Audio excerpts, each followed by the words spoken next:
Merhabalar, Gül'ün Mutfak Aşkı YouTube kanalına hoş geldiniz. Bugün kırık buğdayla güzel bir lezzet hazırlayacağım tarif, yöresel bir tarif.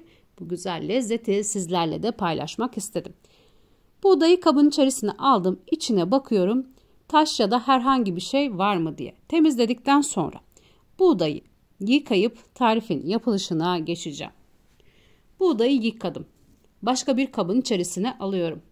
Hazırladığım tarif yöresel bir tarif. Birçok yörede de yapılan bir tarif. Benim yöremde nasıl hazırlanır sizlere onu göstereceğim. Üzerine 1,5 su bardağı un ilavesi yaptım. Orta boy bir tane rendelenmiş kuru soğanı ekledim. 1 tatlı kaşığı pul biber, yarım çay kaşığı kimyon, yarım çay kaşığı karabiber, yarım tatlı kaşığı tuz ilavesi yaptım. İçerisine eklediğim acı miktarını ben bol tuttum. Pul biberini biraz fazla ekledim. Sizler az ya da hiç eklemeyebilirsiniz acı sevmiyorsanız. İçine su ilavesi yapmadım. Buğdayı yıkadım. İçindeki suyu yeterli geldi. Bir hamur yoğurur gibi hazırlıyorum. Birçok yörede yapılan bu lezzetin bizde ismi güdül, kısır köfte, yalancı köfte diye adlandırılır. Sizlerin yöresinde hangi isimle söylenir yorumlara yazarsanız sevinirim. Bizde kırık buğdayla yapılır. Genelde ya ince bulgur ya pilavlık bulgurla hazırlanır.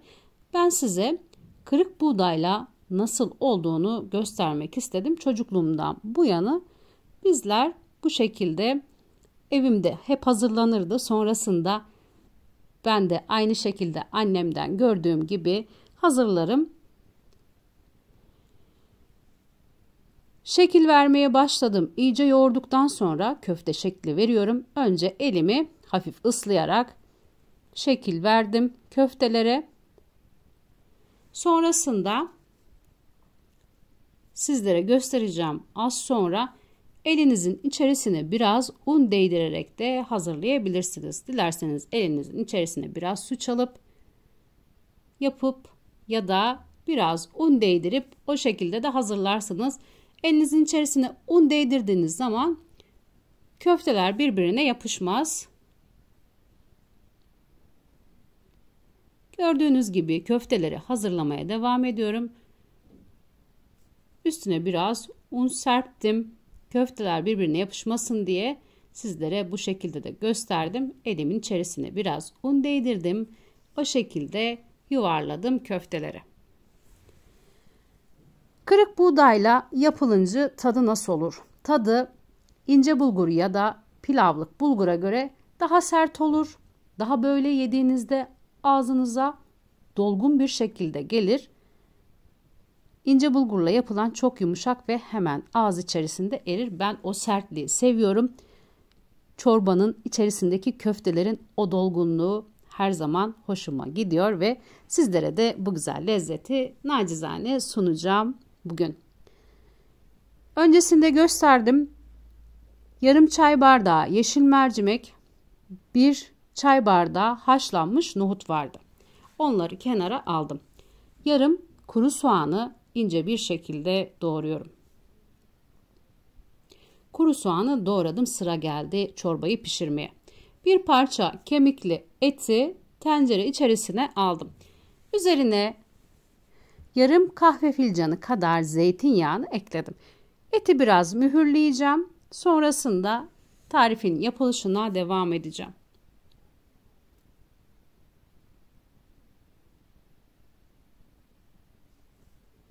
Hazırlayanlar lezzetini bilir. Birçok yörede pişen bu güzel çorba tarifini sizlerle paylaşmak istedim.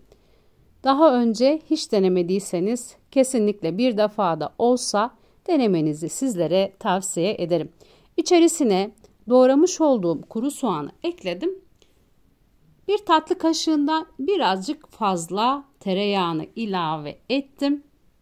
Soğanı kavurmaya devam ediyorum etle beraber.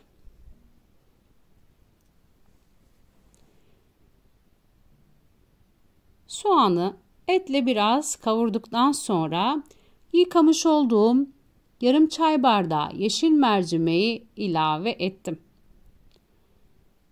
Yeşil mercimeği de şöyle bir çevirdim. Üzerine 1 yemek kaşığı domates salçası, 1 yemek kaşığı biber salçası ilave ediyorum.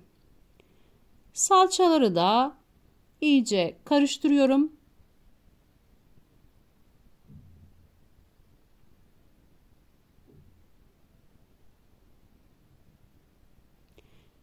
İçerisine yaklaşık 3 litre su ilavesi yaptım. Ben büyük bir tencere hazırladım. Ben çok seviyorum bu çorbayı.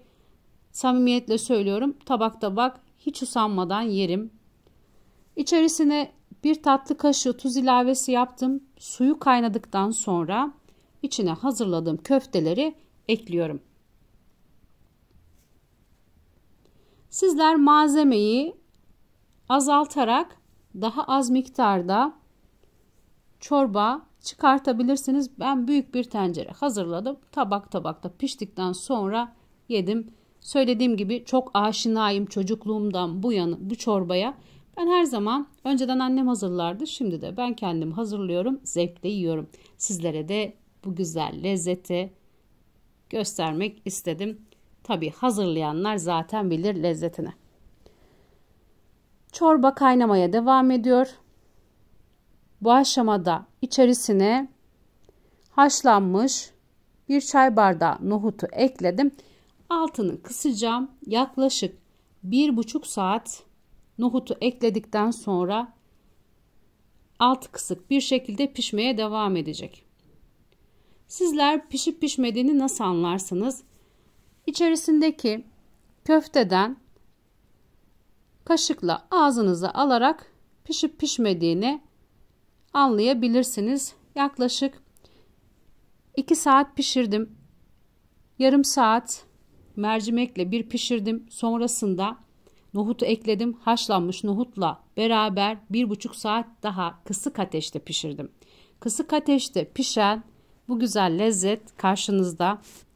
Sizlere öyle bir çorba ki çok doyurucu. Zaten buğday ve unla yapılan bir çorba, tek başına bile bir öğün olarak tüketebileceğiniz bir çorba. Ben bunu yediğim zaman yanında hiçbir şey yemem. Tabak tabak zaten bu bana yeterli gelir. Herkesin pratik bir şekilde hazırlayacağı bu güzel lezzeti sizlere nacizane sunmaya çalıştım. Umarım sıkılmadan izlemiş, tarifi de beğenmişsinizdir. Birçok yörede yapılan bu çorbayı bizim evde nasıl hazırlanıyor onu göstermek istedim. Bizde kırık buğdayla hazırlanıyor ve kırık buğdayla hazırlanan bu güzel lezzet. Tarifleri altına her zaman yorumlarınızı yapıyorsunuz. Sizlere teşekkür ediyorum.